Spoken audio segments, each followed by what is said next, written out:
या जगामध्ये आपल्याला परमेश्वरानं मनुष्य देह दिला, हे आश्चर्य आहेच आहे. आश्चर्य, हा देह कुठं बनवता येईल का? हा देह कुठं बनवता येईल, तयार करता येईल? कोणत्या कंपनीत, कोणत्या फॅक्टरीमध्ये बनवता येईल, विकत घेता येईल? नाही.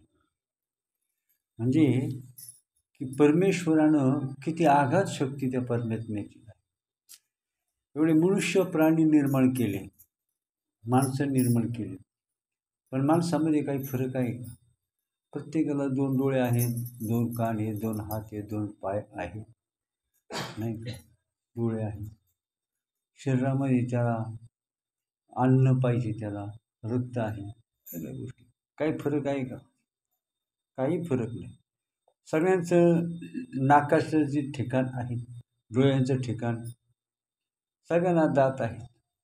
प्रत्येकाची ठिकाण आहे. दात आत आहेत का बाहेर आहेत? आतच. पण परमेश्वरानं एक मनुष्य निर्माण करताना तसा मनुष्य पुन्हा दुसरा निर्माण केला नाही, नाही का? 2 बैल आहेत, एक बैल दुसऱ्या बैलासारखा नाही, एक झाड दुसऱ्या झाडासारखं नाही, एक मनुष्य दुसऱ्या माणसासारखा नाही, परंतु सगळी माणसं मात्र सारखीच आहेत, पण एक मात्र दुसऱ्यासारखा नाही. हे आश्चर्य आहे. आणि त्यामध्ये आता सांगितलं, म्हणून देहाची किंमत करता येत नाही. काल आपला विषय झाला की मूर्तीवरून मूर्तिकार ओळखावा, मूर्तिकाराचं सामर्थ्य, बुद्धिमत्ता, नाही का, आणि त्याचं चातुर्य. मूर्तीवरून मूर्तिकार ओळखावा.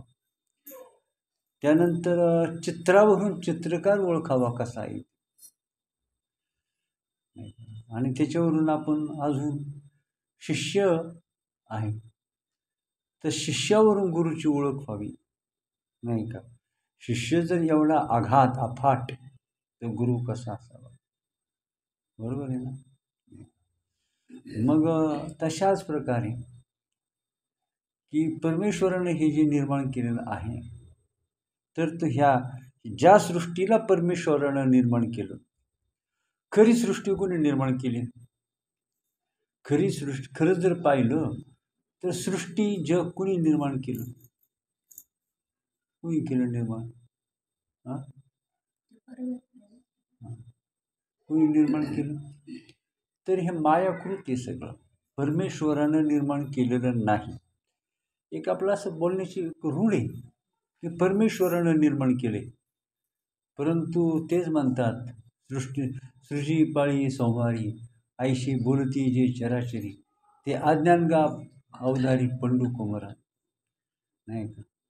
म्हणजे की हे मिया नाही केले, हे मदची स्तव झाले, पण मिया नाही केली, आयशेचे जाणितले तो सुटला का. पाहिलं का किती महत्वाचं वर्म सांगितलेलं आहे, किती महत्वाचं वर्म सांगितलं, किती उच्च प्रतीचं ज्ञान सांगितलं. हे मदची स्तव झाले, परी मिया नाही केले, आयशेजेने जाणितले तो सुटला का. मी ऐकलं, एक प्रवचन ऐकत होतो, तर महाराजांनी हिववी घेतली, महाराज हसले. म्हणजे काय? एवढं कळलं का सुटलं? एवढं कळलं का सुटलो आपण, नाही का? त्याचा शब्दार्थ कळणं आणि त्याचं रहस्य कळणं. सुटलो म्हणजे काय? सुटलो म्हणजे, अरे सुटलो कशाने म्हणतात? ज्याचा अहंकार गेला, ज्याचं अज्ञान गेलं, ज्याच्या इच्छा वासना गेल्या, ज्याची जो उपाधी रहित झाला, नाही का, आणि जो शुद्ध स्वरूपाला प्राप्त झाला, नाही का, त्याला म्हणायचं सुटलं, नाही का? त्याला का मुक्कामाच्या ठिकाणी पोहोचला. काय आहे? गाडी आहे, वाहन. ते मुक्कामाच्या ठिकाणी पोहोचलं की प्रवास सुखरूप झाला. पूर्वीच्या काळात एक पद्धत असायची, माणूस समजा एखाद्या गावात दुसऱ्या गावाला गेला का तो पत्र पाठवायचा, मी सुखरूप पोहोचलो, काही काळजी करू नये. अशी एक असायचं. माणूस प्रवास गेला ना, काही नोकरीला असायचे बाहेरच्या गावी, इकडे तिकडे, मग पत्र पाठवायचे, मी सुखरूप पोहोचलो, काही काळजी करू नये, नाही का? म्हणजे मग लोकांना असं वाटायचं, नाही का, म्हणजे सुखरूप पोहोचणं मुक्कामाच्या ठिकाणी. तसं ह्या आपलं स्वरूप जे आहे तिथं आपल्याला पोचायचं हे लोकांना माहीतच नाही. हा शोधिता आपले मूळस्थान, सहजची उडे अज्ञान, या नावी जे म्हणजे ब्रह्मज्ञान पुढं काय मोक्षदायक, या नावे म्हणजे ब्रह्मज्ञान मोक्षदायक, शोधिता आपले मूळस्थान, सहजची उडे अज्ञान, या नावे म्हणजे ब्रह्मज्ञान मोक्षदायी. मग पाहिलं का किती ज्ञान सांगितले, अगाध ज्ञान सांगितलं. मुख्य वर्माचे हे वर्म आहे. आणि एवढं असताना प्रचंड ज्ञानाचा समुद्र ह्या जगामध्ये आज वावरतोय नाही का. आणि हेच प्रचंड ज्ञान माणसाला काय करतं, प्रचंड आघात अशा आश्चर्यकारक सुखावर आरूढ करतं, त्या स्थानावर आरूढ करतं. खूप मोठं काय माणसाला ते देऊन जातं. अलभ्याची ते प्राप्ती करून देतं, अतिमौल्यवान त्याची प्राप्ती करून देतं नाही का. आणि आपण पाहतो शेतामध्ये नाही का, शेतामध्ये पीक येतं, ज्वारी निघते, बाजरी निघते. ज्वारी आहे, तिच्यापासून ज्वारी हे धान्य तयार होतं आणि तिच्यापासून वैरण पण तयार होते ना. धान्यही तयार होतं आणि वैरणही तयार होते. हे धान्य हे माणसासाठी असतं आणि वैरण हे जनावरासाठी असते, बरोबर आहे ना. धान्य हे माणसासाठी आणि वैरण ही जनावरासाठी. मग अशा प्रकारे ह्या जगामध्ये माणसं जर वैरण खायला लागली तर काही न्याय राहिला का. आणि म्हणून इथं काय आहे, परमेश्वरानं ह्या जगामध्ये अनेक पशु पक्षी मनुष्य निर्माण केले. पाहुणी मनुष्य देहासी, सुख झाले भगवंताशी नाही का. मनुष्य देह निर्माण केला, परमेश्वराला अतिशय सुख झालं. का बरं, की हा मला जाणू शकेल, हा माझ्या प्रत येऊ शकेल नाही का. हा स्वयंपाक केला नाही का, तर स्वयंपाक केला आणि लोक जर जेवायला आले नाहीत तर काय उपयोग आहे. तर एका माणसानं काय केलं, एक गृहस्थ, तर त्यांनी काय केलं, तर एक निमित्त होतं एक काहीतरी त्याच्या जीवनामध्ये कुटुंबामध्ये एक अतिशय चांगली गोष्ट घडली आणि म्हणून त्यानं काय करायचं, एक समारंभोत्सव करायचं ठरवलं. परंतु त्याने म्हटले काय करायचं, घरातल्या घरात कुटुंबामध्ये विचार, स्वयंपाक काय करायचा. पण तो म्हटला असं करू आपण, म्हटलं तर जावई येणार म्हटल्यानंतर चांगलाच स्वयंपाक करायला पाहिजे नाही का. इतर लोक असते तर केलं असतं आपलं साधं सुद्धा काहीतरी, तेलची गुळवणी केलं असतं नाही का, तेलची गुळवणी केलं असतं. पण आता जावई याचा म्हटल्यानंतर जावई मोठा अधिकारी होता, खूप प्रतिष्ठित माणूस होता, खूप मोठा माणूस होता. आणि शिवाय त्याची किंमत जगामध्ये येत होती, पण सासरवाडीत तर त्याची खूप मोठी किंमत होती. आणि म्हणून येऊन असा जय्यत खूप मोठा स्वयंपाक तयार केला, अगदी शोभेल असा, आश्चर्यकारक असा. परंतु आणि सगळं झालं, परंतु नेमकंच जेवायच्या वेळेला जावयाचा फोन आला, मी काही येऊ शकत नाही का. अशा अडचणीमुळं मी काही येऊ शकत नाही. मग आता विचार करा, तो म्हणतो एवढा स्वयंपाक केला पण सगळा फुकट गेला. काय केला, एवढं केलं पण सगळं फुकट गेलं. पण लोकांनी खाल्लं ना, फुकट कसं गेलं, लोकांनी खाल्लं ना. तरी पण त्यांनी काय ज्याच्यासाठी केलं होतं तो नव्हता ना नाही का. आणि म्हणून कसं आहे, तर परमेश्वरानं मनुष्य देह निर्माण केला. आणि का, तर मनुष्य काय करील, तर ह्या ज्ञानाची प्राप्ती करून घेईल, या ज्ञानाचा प्रसार करील, सुखाचा आनंदाचा वर्षाव होईल आणि सगळं जग तृप्त होईल. ही परमेश्वर. आणि धर्माची पताका आकाशामध्ये फडकेल नाही का. आणि ह्या ज्ञानाचे वारे ह्या जगामध्ये व्हावं लागतील आणि मग देवाला सुद्धा आनंद होतो नाही का. असं झालं म्हणजे काय होतं, देवाला सुद्धा आनंद होतो. म्हणून परमेश्वरानं असा मनुष्य देह निर्माण केला.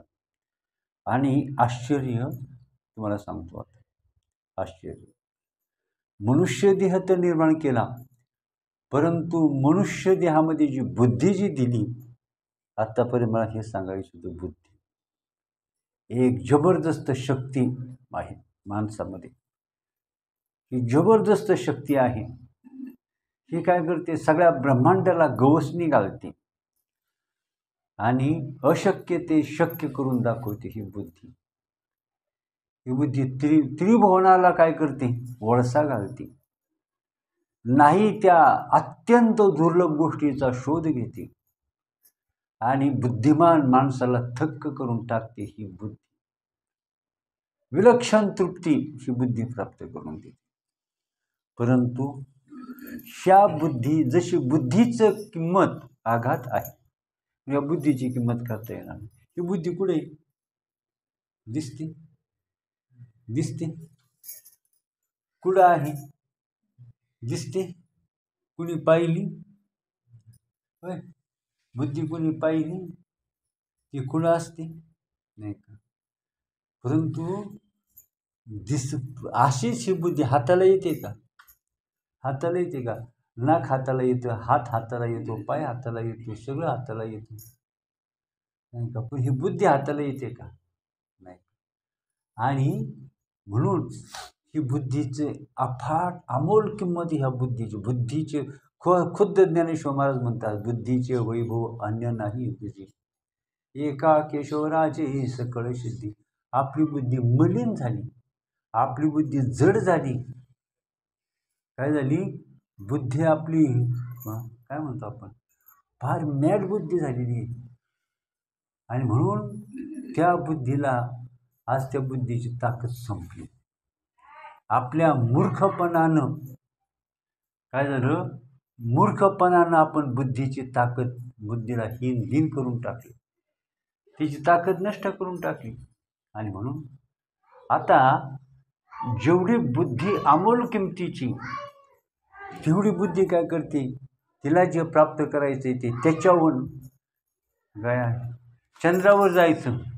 आता आपलं भारताने खूप मोठा पराक्रम केलेला आहे, आपल्या देशानं फार मोठा पराक्रम केलेला आहे.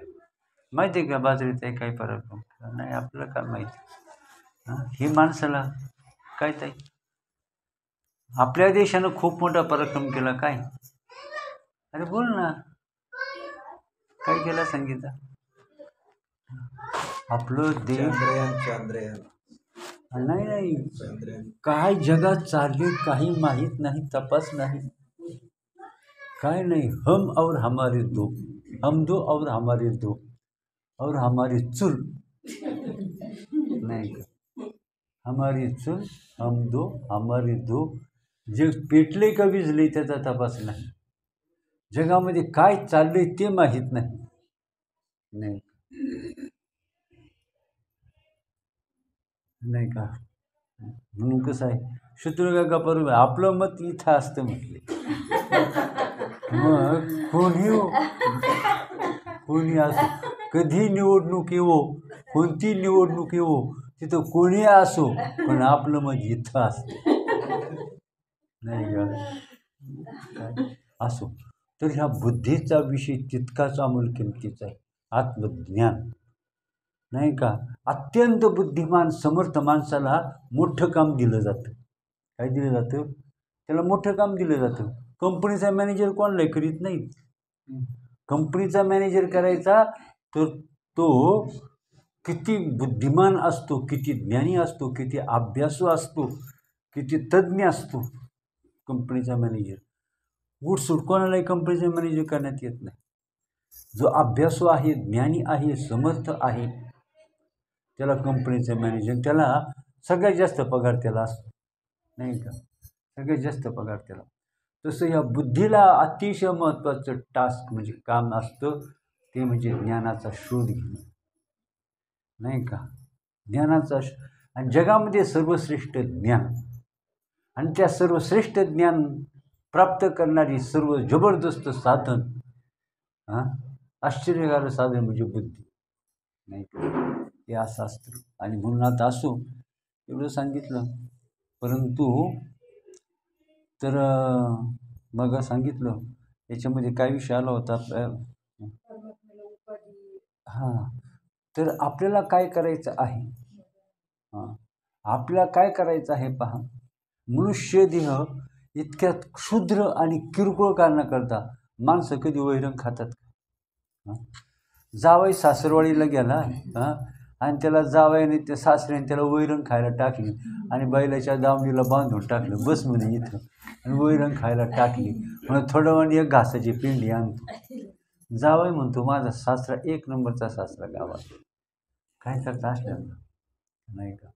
आणि म्हणून मनुष्य माणसाने जगामध्ये सर्वश्रेष्ठ, अत्यंत श्रेष्ठ, काय अमोल किमतीचं म्हणजे आत्मज्ञान प्राप्त करणं, जीवनमुक्ती प्राप्त करणं, आत्मस्वरूपावर आरूढ होणं, आणि जे सुखाचं सुख आहे, जे जगामध्ये अत्यंत दुर्मिळ आहे, जे अत्यंत अमोल किमतीचं आहे, आणि जिथं त्या सुखाची बरोबरी, त्या वस्तूची बरोबरी, त्या ज्ञानाची बरोबरी त्रैलोक्यात कोणी करू शकत नाही. असं आपल्याला स्थान प्राप्त करून घ्यायचं आहे, असं उच्च स्थान प्राप्त करून घ्यायचं आहे. आणि म्हणून काय सांगितलेलं आहे, तर हे आश्चर्यकारक काम आहे बरं का. दिसणारं ढळढळीत जग, जे आपण दृश्य म्हणतो, काय म्हणतो दृश्य, तर त्या ब्रह्मज्ञानाची, त्या ब्रह्मस्वरूपाची, त्या आत्मस्वरूपाची प्राप्ती करायची सर्वोच्च जगातलं स्थान म्हणजे ते ब्रह्म आहे, तो परमात्मा आहे. त्याची प्राप्ती करायची म्हणजे काय करायचे, ह्या दृश्याला ज्याला बाजूला सारता येतं, दृश्य जगाला बाजूला सारता येतं, तर तोच तिथपर्यंत पोहोचू शकतो. आणि दृश्याला बाजूला सारू शकतो तो. आणि म्हणून उपाधी, तर प्रत्येक वस्तू तो परमात्मा उपाधी वेगळे तुम्ही निर्विकार, काहीच संसार तुम्हा नाही, तुम्ही आयुष्य मज करा नारायणा, सुमळ वासना नुरवावी. पाहिलं का काय सांगितलं सुरुवाती, उपाधी वेगळे तुम्ही निर्विकार. देव कसा आहे, प्रत्येक वस्तू उपाधीनं युक्त आहे. तूप आहे, परंतु दुधाची उपाधी, दुधाच्या उपाधीमध्ये तूप असतं, बीमध्ये झाड असतं, फळामध्ये गोडी असते, आणि त्या नारळाच्या शिंडी करवंटीमध्ये खोबरं असतं. या उपाधी बाजूला सारावं. या उपाधी ती अमोल किमतीची वस्तू उपाधीनं झाकलेली असते. या उपाधी माझी गुप्त चैतन्याचे सर्वंगत, ते तत्वज्ञ संत स्वीकारिते. ते उघड नाही हा परमात्मा काय आहे, सलिल पय जैशी एक होऊन मिळले असे, ते निवडून वेगळे की जे राजहंसे. नाही का, जयास वाटे ब्रह्म व्हावे, त्याने जग मिथ्या जाणावे, हंसा परिस तत्व घ्यावे जग सांडोनी. नाही का. आणि म्हणून ह्या स्थानापर्यंत पोचायचं असेल तर तिथं देहाचं काम नाही, हाताचं काम नाही, पायाचं काम नाही, साधनाचं काम नाही, नाना साधनांच्या केल्या खटपटा, परित्यान पवती याच्या दारवंटा, जाणो जाता जाणीव घाली आडपाटा, आणि रिद्धिसिद्धी रोधिती या वाटाला, धन्य आनंदाची सापडेल वेळ. आणि म्हणून त्याला प्राप्त करून घ्यायला जावं. कोणत्याही साधनानं तो प्राप्त होत नाही. म्हणून तुम्हाला आश्चर्य सांगतो, तो परमात्मा प्राप्त होतो फक्त विचाराने प्राप्त होतो. फक्त एकच प्रभावी साधन, अविचारानं तो लुप्त झालेला आहे.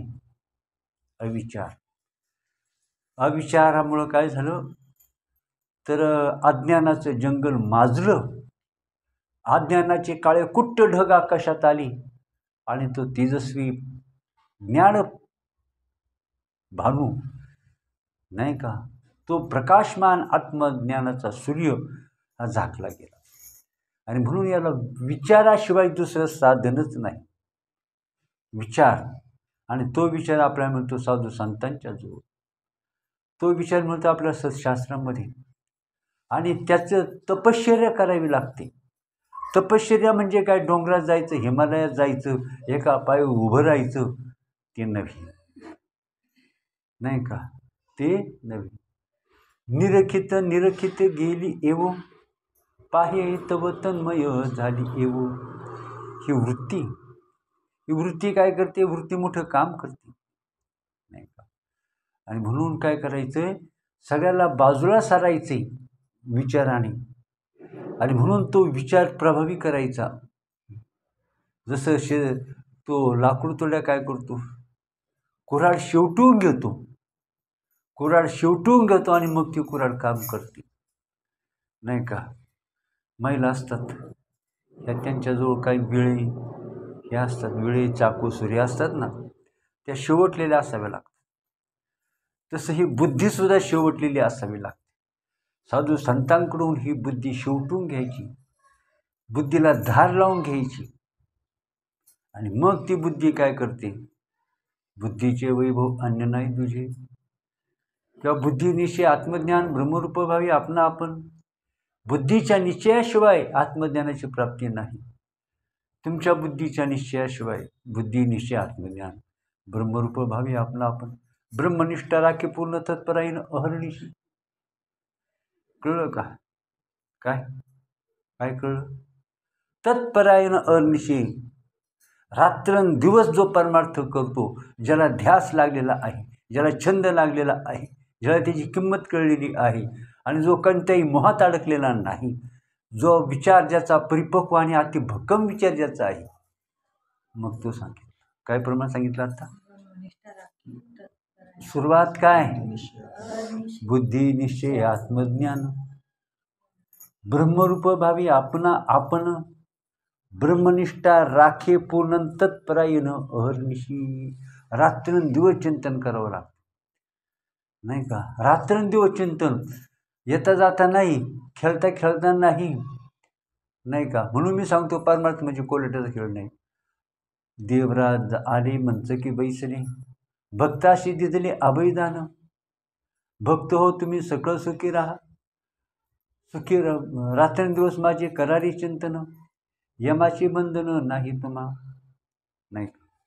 रात्रंदिवस माझे करारी चिंतन, हरनिशी सतत चिंतन करावं लागतं. इथलंच अवघड आहे. आम्ही काय करतो? सकाळचं उठलं का 10 वेळा ज्ञानेश्वरीचं वाचतो, बस, आणि पंढरीची वारी करतो, नाही का? लय आनंद. आणि दिवसभर जरा चकाट्या मारायला मोकळा नाही, तो उद्योग करायला मोकळा, नाही का? आणि म्हणून कसं आहे, नाही तर म्हणून कसं, तर रात्रंदिवस चिंतन करायचं. रात्रंदिवस का करायचं? चिंतन थांबलं की तिथं काय होतं? ते पाणी काय होतं? त्याचं डबकं तयार होतं. जब तक स्रोत बहता है तब तक जल शुद्ध रहता है. वाहत्या पाणी शुद्ध असतं, स्वच्छ असतं. वाहत्या पाण्यावर कधी शेवळ येत नसतं. आणि म्हणून आत्मज्ञानाचा प्रवास करणारी बुद्धी, आत्मज्ञानाकडे सतत धावणारी बुद्धी स्वच्छ असते, नाही का? स्वच्छ असते, आणि ती काय करते? आत्मज्ञानाची प्राप्ती करून. आणि दुसरे विषय चित्तात शिरू नये म्हणून सतत चिंतन लागतं. दुसरे विषय चित्तात, भगवंतांनी किती सांगितले? भगवंतांनी द्वारकेवर त्या यवनांचे हल्ले होऊ लागले, म्हणून भगवंतांनी काय केलं? तर त्या द्वारकेभोवती सुदर्शन चक्र फिरतं ठेवलं. आणि जोपर्यंत सुदर्शन चक्र चालू असतं तोपर्यंत यवनाचं काही चालत नाही. मग हीच द्वारका आहे. हिच्यामध्ये आत येतो, बाहेर जातो, पुढं काय? चारी धाम करून या नाही भेटला, कांबळीवाला काना कोठे लपला. तर हे जे आपली द्वारका आहे, देह हीच द्वारका. ह्या द्वारकेमध्ये जे आपलं रात्रंदिवस वासुदेव करीतो फेरा, वाडियात बाहेर द्वारा, काहीतरी दान पुण्य करा, जावं न द्याल तरी जातो माघारा, वासुदेव करीतो फेरा. हे चक्र चालू आहे, हे सुदर्शन चक्र आहे, ह्या द्वारकेच्या रक्षणाकरता आहे. आणि यवनाचं हल्लेयुत होऊ नये म्हणजे काम क्रोध लोभ हेच आपले यवन आहेत, हेच आपले शत्रू आहेत. जगामध्ये आपला शत्रू कोण? काम क्रोध आणि लोभ अहंकार हे मोह हे आपले शत्रू आहेत. आपणे आपण रिपू जेने वाढविला हा संकल्प स्वयंबुद्धी म्हणे बापू जो नाथिले न घे. नाथिले न घे म्हणजे जे उपयुक्त नाही त्याचा तो स्वीकारच करीत नाही, त्याचा तो स्वीकारच करत नाही. राजहंस कधीच गटराकडे लोळायला जात नाही, नाही का? राजहंस नाही का? नाथिले न घे आत्मज्ञानी महात्मा नाही का, किंवा जो खराखुरा साधक आहे तो अनात्म वस्तूचा पूर्णपणे त्याग करतो, स्वीकार करतो. फक्त तो राजहंस असतो, स्वीकार करतो फक्त दुधाचा नाही का. मग अभ्यासू ज्ञानी भक्त काय करतो? आत्मस्वरूपाच्या ठिकाणी बुद्धी अनात्म अजून बुद्धीतून बाहेर काढतो आणि आत्मबुद्धीच्या ठिकाणी आत्मस्वरूपाच्या ठिकाणी बुद्धी स्थिर करतो. याच्याकरता चिंतन करीत असतो. चिंतन करून त्या आत्मतत्वाचा शोध घ्यायचा आहे. अनात्म सगळं अनात्म बाजूला सारलं की आत्मरूप सगळं प्राप्त होतं. आधी अनात्म बाजूला सारावं लागतं. आणि अनात्मपदा बुद्धीमध्ये शिरू नये, त्याचा शिरकाव होऊ नये म्हणून सतत चिंतन लागतं. आपल्या घराला सुद्धा कंपाऊंड असावं लागतं. आता आमच्या गावाकडं सगळ्यांनी कंपाऊंड सुरू केलेली आहेत. वाघाचा फार दिवसा ढवळ्या वावर उघड मोठ्या प्रमाणात त्याचं सुरू झालेलं आहे. इतकं धोक्याचं जीवन झालेलं आहे. म्हणून लोकांनी काय केलं तर घराला उंच कंपाऊंड बांधलेली आहे. पहिलं चोरापासून रक्षण करण्यासाठी कंपाऊंड असायचे, आता वाघापासून रक्षण करण्यासाठी कंपाऊंड असावं लागतं नाही का. कंपाऊंड असावं लागतं. आमच्या घराजवळ कितीतरी वेळा आता या महिन्यात वाघ आला होता, कितीतरी वेळा घराच्या जवळ अगदी ओट्यावर नाही का. आणि म्हणून काय तर तशा प्रकारे अनात्मबुद्धीचा आपल्या काय अनात्म वस्तूचा बुद्धीमध्ये शिरकाव होऊ नये आणि म्हणून काय करावं लागतं? कंपाऊंड असावं लागतं. आणि हेच सुदर्शन चक्र आहे. हे सुदर्शन चक्र थांबलं आपण म्हणून तर मग आता अडकू नका, नाही ते उद्योग करू नका, माझं घर दार माझे मुलं बाळं नाही का, ह्याच्या नादी लागू नका, याच्या नादी लागू नका. अखंड आत्मतत्वाचा शोध. आणि अजून काय सांगितलेलं आहे तर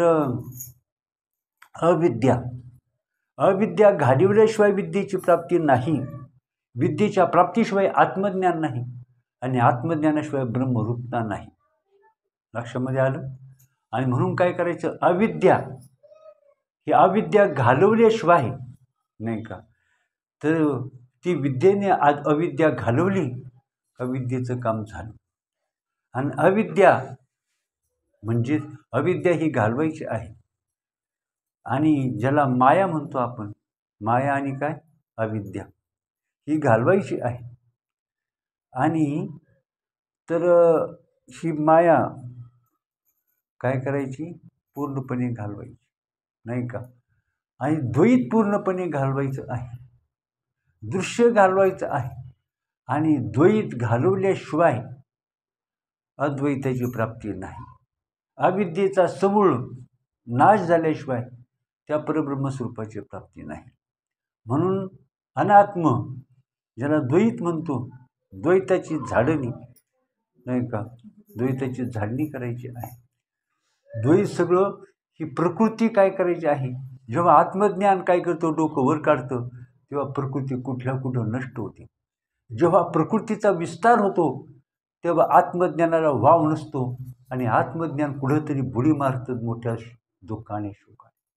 आणि म्हणून काय व्हायला पाहिजे तर रात्रंदिवस प्रकृती आणि पुरुषाचा खल चालू असतो नाही का. पुरुष काय करतो? आपलं साम्राज्य प्रस्थापित करण्याचा प्रयत्न करतो, प्रकृती आपलं साम्राज्य प्रस्थापित करण्याचा प्रयत्न करते. परंतु जेव्हा ती प्रकृतीला सत्य समजतं तेव्हा ती प्रकृती काय करते तर ती प्रकृती विवेक प्रधान होते, विचारी होते आणि स्वतःचं समर्पण त्या पुरुषामध्ये आत्मतत्वामध्ये करते. आणि स्वतःचं पूर्ण समर्पण झालं की ते आत्मतत्व शेष राहतं. म्हणून अशा प्रकारचा विचार, म्हणून द्वैत घालवणं, समग्र द्वैत घालवायचा आहे. अनात्म वस्तूचा, अनात्म विश्वाचा पूर्णपणे त्याग झाला पाहिजे. आणि मग जिकडं तिकडं परब्रह्म अनुभूतीला आलं पाहिजे. दुःख जगामध्ये कुठंच नाही का, दुःख जगामध्ये कुठंच नाही आणि आनंद जगामध्ये सर्वत्र भरलेला आहे. आणि शांत अशा प्रकारची स्थिती त्याला प्राप्त होते. त्याला काय होते, ज्यांना ही आत्मस्थिती प्राप्त होते ते ह्या जगामध्ये काय होतात, सुखी होतात, समाधानी म्हणतात, प्रकाशमय त्यांचं आयुष्य असतं. आणि ते जगाला काय करतात, तर धर्माचा रस्ता दाखवतात. आणि म्हणून ज्यांनी हे आत्मतत्व प्राप्त करून घेतलं ते धर्मात्मा, पुण्यात्मा, महात्मे, प्रत्यक्ष तर भगवंतानं नाही का, भगवंतानं धारण केलेली ज्ञानाची मूर्ती म्हणजे ते संत असतात नाही का. आत्मज्ञाने चोखडी संत जीव माझी रूपडी, ते तो दृष्टी पडो आवडी, कामी जैशी देवतेचे संत, संततेचे देव निमित्त त्या प्रतिमा. म्हणून कसं आहे, मूर्ख अज्ञानी मूढ माणसं या मोहात अडकतात, ह्या स्वार्थात अडकतात नाही का. म्हणून आपला देह तर जगवायचा आणि देह जगून जो आत्मज्ञान प्राप्त करून घेतो तो पूर्णात्मा असतो, ब्रह्मात्मा असतो, महापुरुष असतो, तो पराक्रमी असतो आणि अत्यंत श्रेष्ठ असतो नाही का. तर अशा प्रकारचा पूर्णात्मा आणि आपण तरच आपल्या आयुष्याचं सार्थक होतं.